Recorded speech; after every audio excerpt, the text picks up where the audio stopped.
In the early hours of November 14, 1942, the dark waters off Guadalcanal hid more than the human eye could see. But deep within the armored steel of the USS Washington BB-56, an entirely new kind of vision was awakening. Inside a cramped, dimly lit radar room, sailors stared at softly glowing scopes, watching ghostly green blips that pulsed like distant heartbeats. They were the first generation of warriors to fight not by sight, but by signal. What the night denied their eyes, technology was beginning to reveal. The SG and Mark III fire control radars aboard the Washington represented the cutting edge of naval innovation. Only months earlier, few had trusted these strange machines.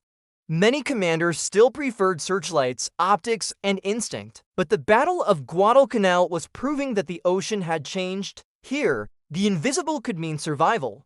The Washington's radar operators, trained through relentless drills in the months leading up to the campaign, could read the story of the sea through flickers and echoes. A faint return meant a ship. A cluster of blips could mean a formation. The tension in that room was thick enough to feel through the deck plates as the operators turned faint radar returns into coordinates, bearings, and course data. Radar had transformed the vast emptiness of the night into a battlefield map. Above them, Captain Glenn B. Davis and his officers moved with calm precision. They had learned that hesitation in radar interpretation could cost lives. Each bearing call, each adjustment to the fire control computer, carried the weight of ships unseen but approaching fast. The air was heavy with the smell of metal, oil, and anticipation. In that moment, the Washington's crew became a single instrument of perception, men and machines fused by training and trust. The glowing dials, the low hum of the radar sets, and the distant thrum of engines all merged into a rhythm that was both mechanical and human. They could feel, though they could not yet see, that something powerful and hostile was closing in from the darkness. What they did not yet know was that these faint echoes were the vanguard of a Japanese task force moving to bombard Henderson Field. The Washington, with her sister ship USS South Dakota, was about to enter one of the most desperate and decisive naval battles of the Pacific War. It was radar, more than anything else, that gave them a chance. Before the middle of November 1942, the waters around Guadalcanal were stained with the wreckage of men and ships. The campaign to hold the island had already become a grinding contest of attrition. Henderson Field, the airstrip carved from the jungle by U.S. Marines, was both prize and lifeline. Whoever controlled it controlled the skies over the Solomon Islands. Yet by early November, its survival was in doubt. Just days before the Washington arrived, the U.S. Navy had endured a brutal night engagement now remembered as the First Naval Battle of Guadalcanal. Under the chaotic glow of gunfire and burning ships, two American admirals Callahan and Scott had led their cruiser and destroyer forces against a much stronger Japanese bombardment group. They fought with courage, but not coordination. Without effective radar integration and with poor visibility, American gunners fired on friend and foe alike. When dawn came, 2 U.S. admirals lay dead, and more than a dozen ships were lost or crippled. The Japanese bombardment of Henderson Field that followed left the airstrip cratered and nearly useless. Marines on the island prepared for the worst.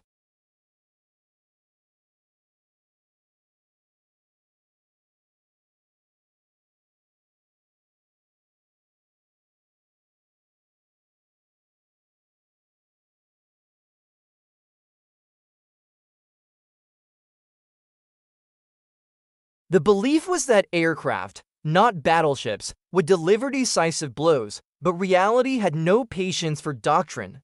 Intelligence from coast watchers and reconnaissance aircraft confirmed that another Japanese bombardment group, this one centered around the powerful battleship Kirishima, was advancing toward Guadalcanal to finish what the previous attack had started. If Henderson Field fell, the American foothold in the Solomons could collapse. In Washington's radio room, coded dispatches crackled with urgency. Rear Admiral Willis A. Lee was ordered to intercept the enemy. His command consisted of just 2 battleships and a small screen of destroyers. It was a high-risk move born of necessity, not confidence. Many officers doubted that radar-directed gunnery would function in real combat conditions, but Lee, a gunnery expert and one of the few admirals fluent in radar operations, believed otherwise. He trusted in the Washington's trained crew and its new electronic eyes to do what human sight could not. As the American ships steamed into the blackness near Savo Island, they were entering not just an engagement, but a test of naval evolution. Battleships, once the symbols of daylight and spectacle, were about to fight blind in the night. The mistakes of the previous battle still haunted the fleet, but out of those mistakes came determination. This was to be a stand not just for Guadalcanal, but for a new way of war. The sound of the sea against the hull masked the low voices of radar operators and the quiet, measured orders that would soon shape history. Around midnight on November 14, 1942, the darkness around Savo Island was absolute. The moon was veiled by low clouds, and the only light came from the faint phosphorescence of the Pacific itself. It was under these conditions that Rear Admiral Willis A. Lee, aboard USS Washington BB-56, made a decision that defied naval convention. He would not wait for dawn, and he would not seek air cover. He would strike first, guided by radar, trusting his men and their machines against an unseen foe. In the Combat Information Center, radar operators tracked the approach of several Japanese ships. At first they appeared as small echoes, then as distinct formations. Lee shortened the command chain between radar detection and the main battery fire control, allowing his gunnery officers to act on radar data without delay. This move was revolutionary. Traditionally, layers of confirmation stood between detection and engagement, but in the darkness of the Solomon Islands, speed meant survival. The Japanese task force, led by Vice Admiral Nobute Kondo, was confident. Their plan was to bombard Henderson Field once again, destroying the aircraft that had frustrated their supply efforts. They had no idea that two American battleships waited ahead. The Japanese still relied on visual detection, searchlights, and optical rangefinders methods that had served them well in earlier night battles. But this night would belong to those who could see without sight. When contact was confirmed, Washington's massive 16-inch guns elevated toward the unseen enemy. The gunnery radar locked on. In moments, the battleship unleashed her first salvo. The concussion rolled across the water, followed by the flash of impact miles away. The target, later identified as the battleship Kirishima, was caught by surprise. Shell after shell tore into her hull. Within minutes, the Japanese formation descended into chaos. The South Dakota, Washington's sister ship, suffered electrical failures and came under intense fire, her silhouette illuminated by Japanese searchlights. For a few critical moments, Washington alone bore the burden of the fight. Admiral Lee maintained discipline through calm command. He refused to break radio silence except for essential orders. His mastery of radar-directed fire turned Washington into a ghostly executioner unseen, but deadly accurate. The gunners worked in rhythm, their faces lit by the dim glow of instruments. In less than 10 minutes, Washington's radar-directed salvos had reduced Kirishima to a burning wreck. Japanese destroyers scrambled to rescue survivors as the crippled battleship rolled and sank beneath the waves. When the firing finally ceased, Lee ordered Washington to withdraw toward safer waters. The silence that followed was broken only by the crackle of radio reports and the hum of machinery cooling after the strain of battle.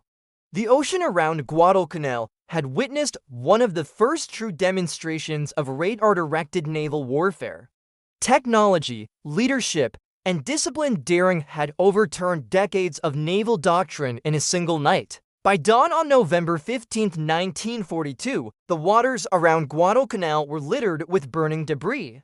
Smoke drifted low over the sea, and the glow of wreckage marked where the Japanese bombardment force had been shattered. The USS Washington steamed quietly through the aftermath, her hull untouched and her crew exhausted but alive. On the horizon, the island of Guadalcanal still stood under American control. Henderson Field had been spared from destruction. What had begun as a desperate gamble had turned into one of the most decisive defensive victories of the Pacific War. The engagement marked a turning point, not only in the battle for Guadalcanal, but in naval warfare itself. Radar-directed gunnery had proven its worth beyond question. The success of Admiral Willis A and the Washington demonstrated that with proper training, discipline, and faith in technology, a single battleship could dominate a night battle without ever seeing its target. This was a revelation that challenged long-standing U.S. Navy doctrine. For decades, battleships had been trained to fight by daylight, relying on visual spotting and carefully choreographed fleet maneuvers. What happened off Guadalcanal showed that the future belonged to those who could adapt. In the days that followed, the news filtered back through the fleet and eventually to Washington, D.C. Reports detailed how Lee's radar-controlled fire had destroyed Hiroshima with deadly precision and how Washington's crew had executed their drills flawlessly under extreme pressure. At Henderson Field, Marines and airmen rebuilt the battered runway using the brief reprieve bought by the night battle.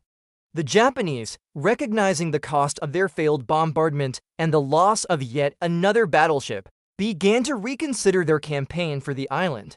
By February 1943, Japanese forces evacuated Guadalcanal altogether. For the men who served aboard USS Washington, the victory carried both pride and solemnity. They had witnessed the power of innovation, but they had also seen the price of war.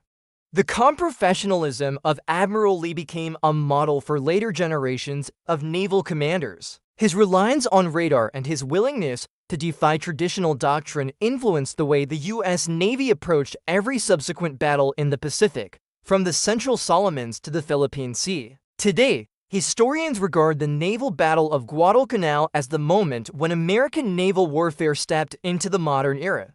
The combination of radar technology, human skill, and bold leadership turned the tide in the Pacific. USS Washington's triumph, often overshadowed by more famous ships and battles, remains a story of adaptation under pressure and the quiet heroism of those who trusted in new tools to face an old enemy.